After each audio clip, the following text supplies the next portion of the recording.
ସମସ୍ତଙ୍କର ଆରାଧ୍ୟ ହେଉଛନ୍ତି ମହାପ୍ରଭୁ ଶ୍ରୀ ଜଗନ୍ନାଥ। ଜୀବଦଶା ମଧ୍ୟରେ ମହାପ୍ରଭୁଙ୍କର ଦର୍ଶନ କରିବା ପାଇଁ ପ୍ରତ୍ୟେକ ଓଡ଼ିଆଙ୍କର ମନ ପ୍ରାଣରେ ଭରି ରହିଥାଏ ଗଭୀର ଆଶା ଏବଂ ଆକାଂକ୍ଷା।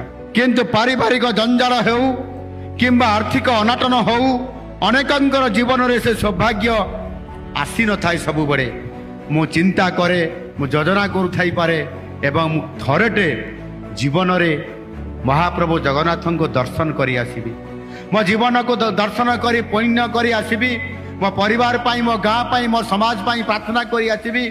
ପୁରୀ ବଡ଼ଦାଣ୍ଡରେ ଯାଇକରି ସେଠିକାର ମୁଁ ସେଇ ପବିତ୍ର ବାଲି ଉପରେ ଗଡ଼ିଯିବି ଏବଂ ମହାପ୍ରଭୁଙ୍କୁ ଦର୍ଶନ କରିବି।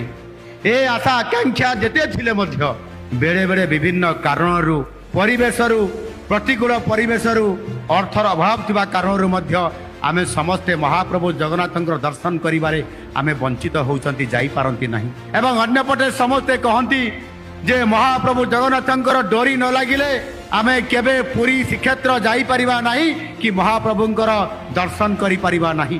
ଆଉ ସେଥିପାଇଁ ବହୁ ସମୟରେ ଅନେକ ଭକ୍ତ, ଅନେକ ଶ୍ରଦ୍ଧାଳୁ, ଅନେକ ସାଧାରଣ ବର୍ଗର ଯେଉଁମାନେ ବହୁ ଦୂରରେ ଅଛନ୍ତି, ଯେଉଁମାନେ ଅଭାବ ଅସୁବିଧାରେ ଅଛନ୍ତି, ଯେଉଁଠି କମ୍ୟୁନିକେସନର ବି ଅସୁବିଧା ଅଛି, ସେ ଜାଗାରେ ଯିବା ସମ୍ଭବ ହେଇନଥାଏ।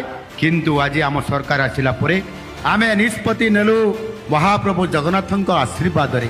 ମହାପ୍ରଭୁ ଜଗନ୍ନାଥ ଆଶୀର୍ବାଦ ଦେଲେ ଯେଉଁ ଭକ୍ତମାନେ ମୋତେ ଦର୍ଶନ କରିବା ପାଇଁ ମୋ ପାଖକୁ କୌଣସି ନା କୌଣସି କାରଣରୁ ଆସିପାରୁନାହାନ୍ତି, ତାକୁ ସରକାରଙ୍କର ମାଧ୍ୟମରେ ଶ୍ରୀ ଜଗନ୍ନାଥ ଦର୍ଶନ ଯୋଜନା କରିକିରି ତାଙ୍କୁ ସ୍ୱତନ୍ତ୍ର ଭାବରେ ପ୍ରତ୍ୟେକ ଅଞ୍ଚଳରୁ ଗରିବ ଲୋକ, 60 ବର୍ଷରୁ 75 ବର୍ଷ ବୟସ, ଅତି ଦରିଦ୍ର ପରିବାରରୁ ଯିଏକି ଆର୍ଥିକ ଅଭାବରେ ମହାପ୍ରଭୁଙ୍କୁ ଦର୍ଶନ କରିପାରୁନାହିଁ, ତାକୁ ଦର୍ଶନ କରିବ।